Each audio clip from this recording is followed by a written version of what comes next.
on this International Day of the Girl, a day all about showcasing the power and possibilities women hold in this world. In fact, hey, let's hear from Katie and Annie, who are here to talk about an important program that helps young girls. Hi, I'm a coach for figure skating in Harlem. For 27 years, our organization has built confidence and academic success for girls of color through figure skating and mentorship.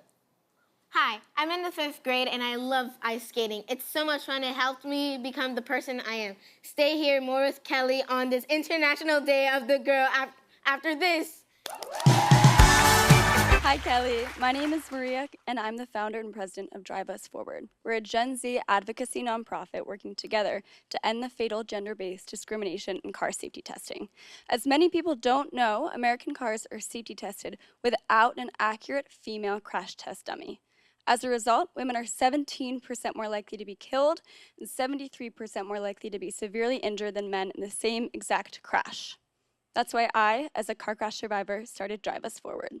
This spring, we worked with a nationwide bipartisan coalition to introduce the She Drives Act in the U.S. Senate and finally make cars safe for women. And today, on International Day of the Girl, I believe that all women and girls should be safe when we travel. Yeah, thank you, Maria. Hi, Kelly. My name is Fauziat Sani, and I'm the Global Partnerships Director at Star Empowered. We go by She.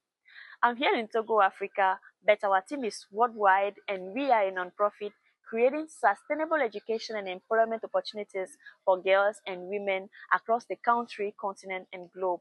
Our education program currently serves 2,000 girls annually in kindergarten through high school, with every student receiving a She uniform that grows, full tuition scholarship, school supplies, year-round tutoring, reusable menstrual health kits, and more.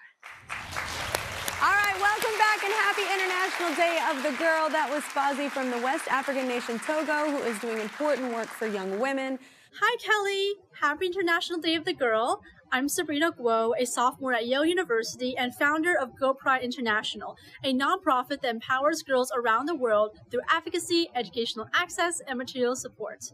By connecting with local organizations working on the grounds in Kenya, Jordan, and Central America, I've been able to build classrooms and maternity wards, provide academic scholarships, and even prevent child marriage, so marginalized girls around the world can reach their full potential and become future leaders of their own communities. Wow, she's incredible. Welcome back on this International Day of the Girl.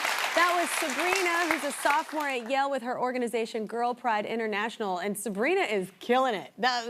She's doing incredible things. We have time for one more story on this International Day of the Girl. This is what I'm liking.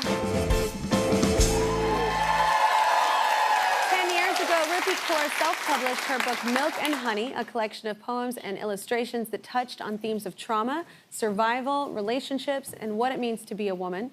The book was a worldwide phenomenon, selling over 6 million copies. It remains one of the best-selling poetry books of the 21st century.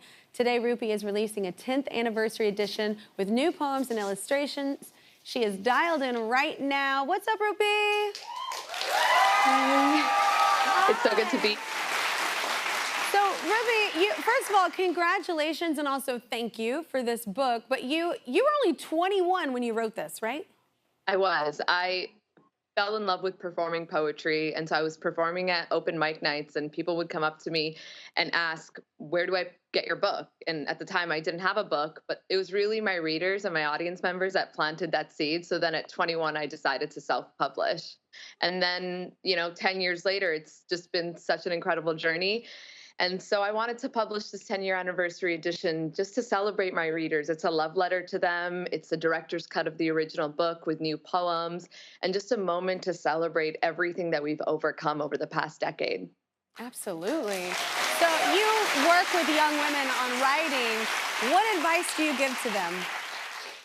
I work with organizations. One I love working with is called Girls Right Now. And the advice I give is write like nobody is looking, first and foremost, because writing is a place to go to strengthen your relationship with yourself. So don't censor, don't self-edit, and the rest will fall into place. Great advice. You have a poem from your new edition that you'd like to share, right? Yes. I'm going to share a poem it's on page 197, and it's one of my favorites. So I hope you like it. I want to apologize to all the women I've called pretty before I've called them intelligent or brave. I'm sorry I made it sound as though something as simple as what you're born with is the most you have to be proud of, when your spirit has crushed mountains. From now on, I'll say things like, you are resilient, or you are extraordinary. Not because I don't think you're pretty, but because I know that you are so much more than that. Oh, I love that. Thank you, Rupi. Thank you so much for this. I'm liking your post right now. And that's not all. Our season-long partner, Pilot Pen, makers of Friction, the go-to erasable pen of the Kelly Clarkson Show, want to celebrate organizations helping young girls find their voices. So they are donating girls right now $1,000 in your name. Amazing, thank you. Absolutely. Thank you so much, Rupi. The 10th anniversary edition of Milk and Honey is available right now, and everyone in my audience is going home with a copy. Thanks to all our guests this hour, Kate Blanchett, Ella Hunt, Jenny